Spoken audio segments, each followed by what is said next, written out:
이 새벽에 주 앞에 나오신 분들을 진심으로 환영합니다. 찬송가 438장 찬양 드리겠습니다. 찬송가 438장입니다.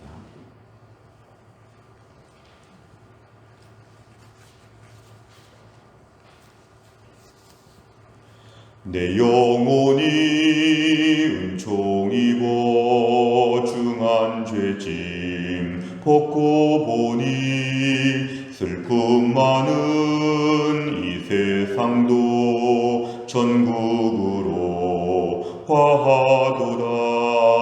할렐루야 찬양하세.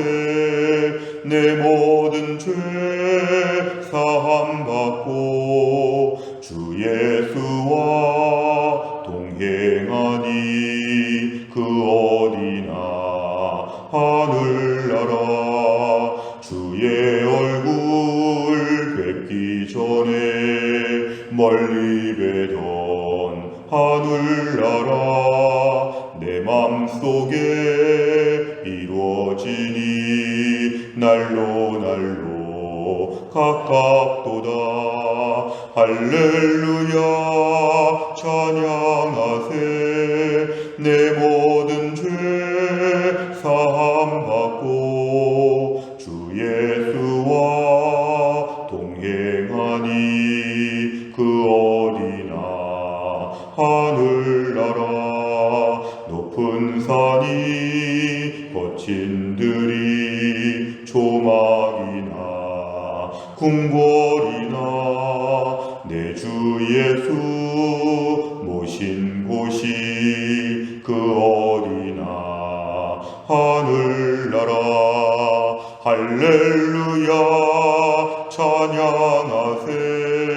내 모든 죄 사함받고 주 예수와 동행하니 그 어디나 하늘나라.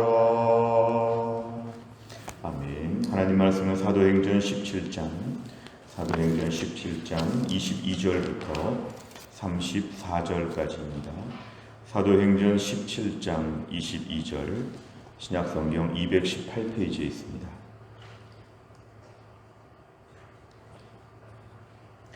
사도행전 17장 22절부터 34절까지의 말씀을 저 한 절씩 교독하시겠습니다. 사도행전 17장 22절입니다. 바울이 아레오바고 가운데 서서 말하되 아덴 사람들아 너희를 보니 범사에 종교심이 많도다.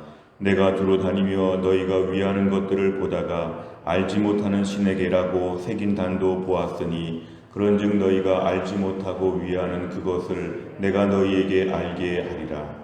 우주와 그 가운데 있는 만물을 지으신 하나님께서는 천지의 주제시니 손으로 지은 전에 계시지 아니하시고 또 무엇이 부족한 것처럼 사람의 손으로 섬김을 받으시는 것이 아니니 이는 만민에게 생명과 호흡과 만물을 친히 주시는 이심이라. 인류의 모든 족속을 한 혈통으로 만드사 온 땅에 살게 하시고 그들의 연대를 정하시며 거주의 경계를 한정하셨으니 이는 사람으로 혹 하나님을 더듬어 찾아 발견하게 하려 하심이로되 그는 우리 각 사람에게서 멀리 계시지 아니하도다. 우리가 그를 힘입어 살며 기동하며 존재하니라. 너희 시인 중 어떤 사람들의 말과 같이 우리가 그의 소생이라 하니 이와 같이 하나님의 소생이 되었은즉 하나님을 금이나 은이나 돌에다 사람의 기술과 고안으로 새긴 것들과 같이 여길 것이 아니니라. 알지 못하던 시대에는 하나님이 간과하셨거니와 이제는 어디든지 사람에게 다 명하사 회개하라 하셨으니 이는 정하신 사람으로 하여금 천하를 공의로 심판할 날을 작정하시고 이에 그를 죽은 자 가운데서 다시 살리신 것으로 모든 사람에게 믿을 만한 증거를 주셨음이니라 하니라. 그들이 죽은 자의 부활을 듣고 어떤 사람은 조롱도 하고 어떤 사람은 이 일에 대하여 내 말을 다시 듣겠다 하니 이에 바울이 그들 가운데 떠나매 같이 읽습니다.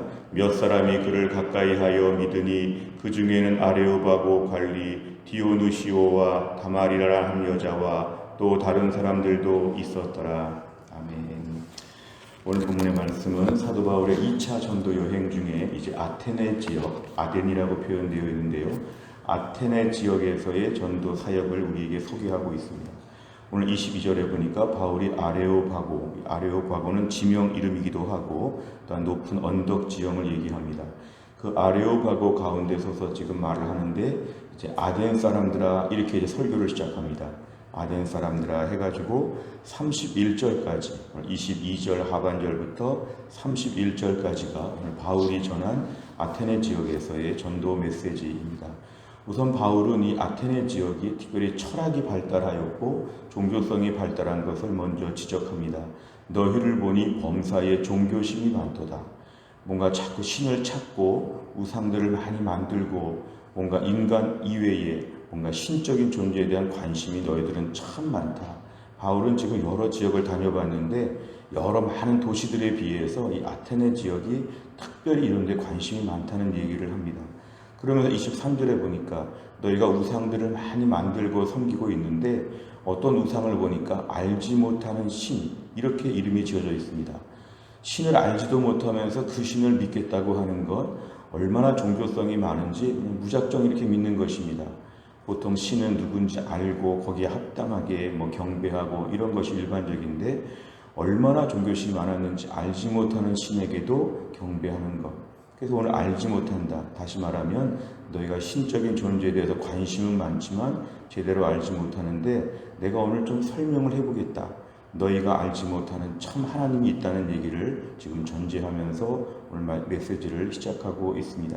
24절 이하에 보니까 천지창조부터 시작을 하는데요. 우주와 그 가운데 만물을 지으신 하나님이 계시다. 그리고 하나님은 천지의 주제시다. 천지의 주님이시다. 주권자이시다. 그래서 이렇게 우리가 손으로 지은 이런 우상, 신전 이런 데 갇혀 계시는 분이 아니다. 25절에 보니까 뭐가 부족한 것처럼 사람들에게 부탁하고 사람들이 뭔가 경배를 해야만 살고 사람들에게 뭔가 의존하는 이러한 신이 아니다. 만민에게 오히려 받으시는 분이 아니라 주시는 분이다. 25절 끝에 보니까 만민에게 생명과 호흡과 만물을 친히 주신다. 하나님은 신이시기 때문에 받으시는 분이 아니라 주시는 분이시라는 것을 강조하면서 신적인 개념을 새로 정립합니다. 너희가 그동안에 섬기는 신들은 다 이런 신들이었죠. 신전에 갇혀 있고 사람들에게 뭔가 부탁하는 이런 나약한 신들. 하나님은 그런 신이 아니라고 합니다. 26절 이하를 보면 인류의 모든 족속을 한 혈통으로 만드사 이제 아담 이후에 하나님께서 세상을 만드시고 인류를 만드신 이야기를 합니다. 하나님은 연대, 시대를 다 정해주시고 땅, 영토의 국경선을 다 정하시는 분이시다. 27절에 보니까 이제 하나님은 이 자연 만물을 통해서 하나님을 더듬어 찾아 발견하게 이렇게 했다는 것이죠. 이 더듬어 찾는다는 것은 선명하게 알지 못한다는 것입니다. 이걸 신학적으로 자연신학이라고 하는데요. 자연 만물을 통해 하나님을 어렴풋이 이렇게 추측한다는 것인데 정확히는 알지 못합니다. 희미한 거울처럼. 근데 하나님께서 이런 것들을 만드실 때는 하나님을 더듬어서 좀 찾아서 하나님께 온전히 예배하기를 바라셨지만 우리 모든 사람들은 그렇게 못했다는 것입니다. 그래서 28절에 보니까 하나님을 그동안 우리가 힘입어서 살고 있고 그의 소생이라 그의 자녀라 이런 말들을 저희가 보통 하고 있는데 29절에 보니까 너희가 하나님의 자녀라는 너희 시인의 말처럼 이런 말을 한다면 하나님을 금, 은, 돌 이런 데다가 만들어서 우상으로 경배하면 안 된다. 30절 그동안에 알지 못하고 그렇게 했지만 이제 분명한 복음이 선포될 때에는 핑계할 수 없다. 몰라서 못 믿었다. 이런 얘기하면 안 된다는 것이죠. 복음을 받아들여야 된다. 회개하고 예수 앞에 나와야 한다. 오늘 31절이 제일 중요합니다. 그러면서 마지막에 예수님을 얘기합니다. 이 정하신 사람 결국 예수 그리스도. 예수님은 완전한 사람이시고 완전한 하나님이시기 때문에 정하신 사람이라고 표현합니다. 이는 정하신 사람 예수 그리스도로 말미암아 천하를 심판할 날을 작정하신다. 이 세상 마지막에 심판날이 있다는 것인데 그 심판을 예수님이 하신다는 것입니다. 이제 모든 이러한 설명 가운데 핵심이 31절 한 절에 다 있습니다. 그리고 그를, 예수 그리스도를 죽은 자 가운데서 다시 살리신 것, 이 복음의 핵심이죠. 우리를 위하여 죽으시고 우리를 위하여 부활하셨다. 그리고 믿을 만한 증거가 충분히 있다. 너희가 예수를 믿어야 된다. 지금 그 얘기를 하고 있는 것입니다. 헛된 우상들 만들어서 우상들 믿고 이러지 말고 너희가 하나님이 정하신 그 천지만물의 주인 되시는 하나님이 정하신 예수님이 마지막에 심판하실 텐데 그 심판의 날을 너희가 면하기 위해서는 그 예수님을 너희가 믿어야 된다. 믿을 만한 증거는 충분하다. 이렇게 지금 메시지를 전합니다. 이게 이제 사도 바울이 이들의 철학적인 관심, 이들의 종교성을 가지고 이제 접촉점을 삼아가지고 복음을 전하는 것이었는데요. 32절에 보니까 반응이 등장합니다. 어떤 사람은 조롱하고 어떤 사람은 다시 한번 들어보자고 한다. 이 반응이 좀 시큰둥합니다. 나중에 사도 바울은 이 아테네 지역의 전도를 일컬어서 인간의 철학이나 인간적인 지식으로 앞으로 복음을 전하지 않겠다. 십자가만 전하겠다. 이렇게 결심을 하기도 합니다. 이 아테네 지역의 사도 바울이 모든 지식을 총동원해서 지금 일을 했지만 생각보다는 결과가 미미합니다. 33절에 보니까 많은 사람들이 바울을 떠나게 되었고 34절에 몇 사람만 그 앞에 나와서 믿겠다 이렇게 말했습니다. 그동안에 복음을 전했던 빌립보, 데살로니가 이런 많은 지역들에 비해서는 굉장히 미미합니다. 설교가 제일 화려하고 종교성, 철학적인 얘기들을 많이 했지만 이 지역에서의 이 심령 상태가 사실은 너무 종교성이 많고 자기들이 고고한 지식이 많다고 생각해서 오히려 이쪽 지역이 다른 도시에 비해서 제일 복음의 역사가 미미한 것들을 저희는 그대로 볼 수 있습니다. 내용과 잘 보시면 첫째, 바울은 아덴 사람들을 어떻게 표현합니까? 아테네 사람들은 종교성이 많다, 종교심이 많다, 뭐든지 믿으려고 하는데 참 아이러니합니다. 뭐든지 믿으려고 하는데 복음은 거부하는 것. 이것이 바로 오늘 이 아테네 지역의 사람들의 특성이었습니다. 두 번째를 보면 바울이 알지 못하는 신을 믿는 아덴 사람들에게 전한 내용은 무엇입니까? 오늘 복음은 31절에 지금 한 절에 딱 나와 있습니다. 한 절에 나와 있는 대로 하나님께서는 예수 그리스도를 이 땅에 구세주와 주님으로 믿도록 하셨다. 마지막에 천하를 공의로 심판하게 하셨다. 그리고 죽은 자 가운데 다시 살리셨다. 결국 예수님에 대한 메시지를 마지막으로 쐐기를 박듯이 분명하게 전했습니다. 세 번째를 보시면 바울이 알지 못하는 신이라는 표현을 사용해 복음을 전하는 이유는 무엇입니까? 바울이 알지 못하는 신이라는 표현이 오늘 23절에 나와 있는데요.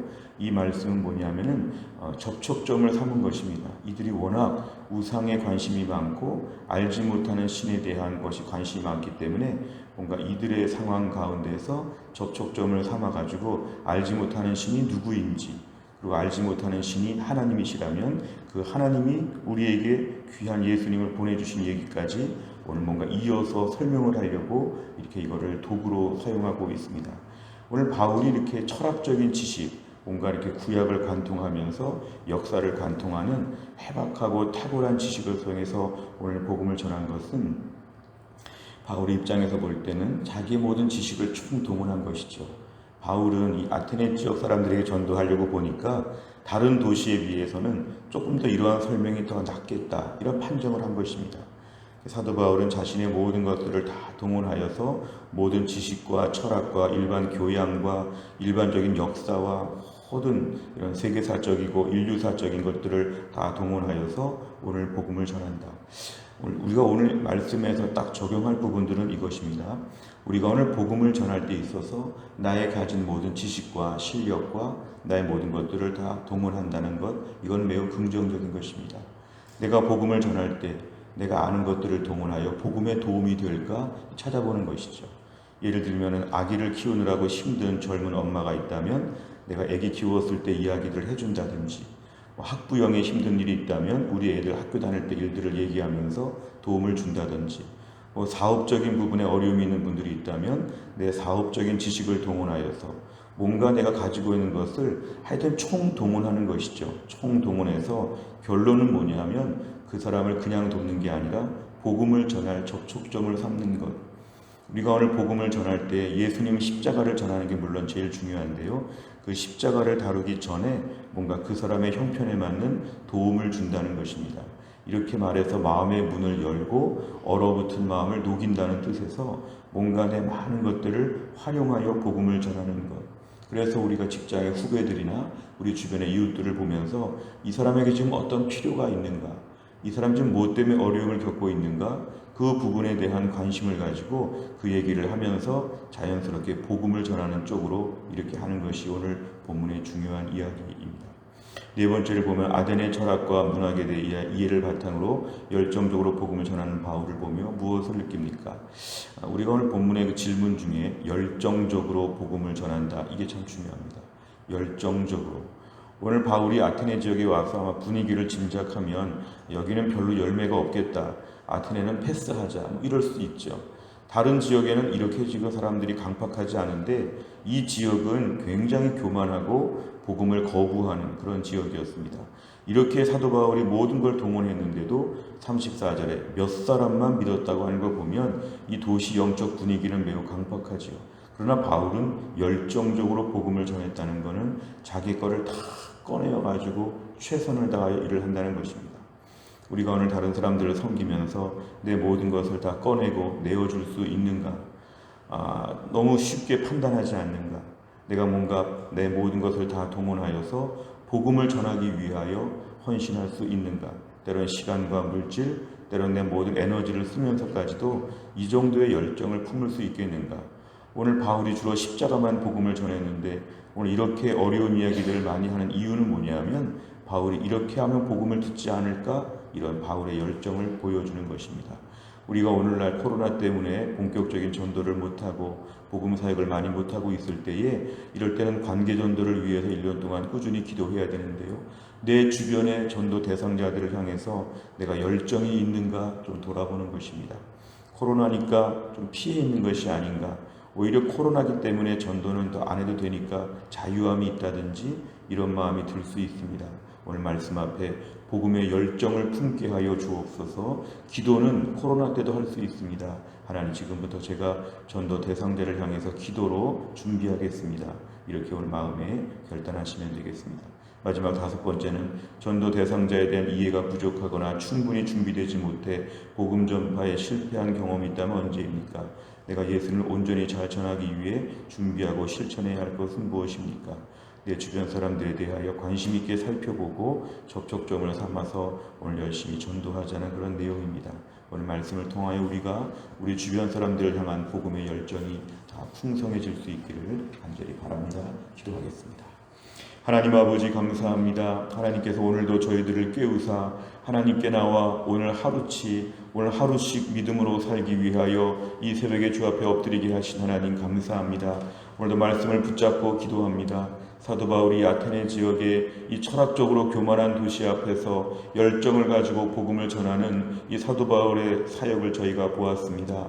오늘도 우리 주변의 전도 대상자들, 예수 안 믿는 사람들이 많이 있을 때 저들에게 복음을 전하기 위하여 우리도 이러한 열정을 품게 하여 주시기를 원합니다. 너무 쉽게 판단하고 감별하고 제껴 놓으려고 하는 마음들이 얼마나 많았는지 우리의 마음을 용서하여 주시고 최대한 내 가진 것을 동원하여 복음을 전하기 위하여 힘쓰고 애쓰는 믿음의 사람들이 되게 하여 주옵소서. 하나님, 고난주간 20일 특별 저녁 기도회가 진행되면서 저희들의 마음 가운데 십자가 앞으로 점점 더 가까이 나아가게 하여 주시고 예수님의 십자가의 사랑과 은혜가 하나님 우리 심령에 풍성하게 쌓여질 수 있도록 은혜를 베풀어 주옵소서. 또 한 주간의 삶을 주님께 의탁하오며 예수님의 이름으로 기도하옵나이다. 아멘. 우리가 월요일에 기도할 100대 기도 제목은 우리 교회 비전을 위하여 기도합니다. 15번부터 28번까지 오늘 꼭 기도해 주시기를 바랍니다. 주기도문 하겠습니다. 하늘에 계신 우리 아버지여, 이름이 거룩히 여김을 받으시오며 나라 임하옵시며 뜻이 하늘에서 이룬 것 같이 땅에서도 이루어지이다. 오늘날 우리에게 일용할 양식을 주옵시고 우리가 우리에게 죄 지은 자를 사하여 준 것 같이 우리 죄를 사하여 주옵시고 우리를 시험에 들게 하지 마옵시고 다만 악에서 구하옵소서. 대개 나라와 권세와 영광이 아버지께 영원히 있사옵나이다.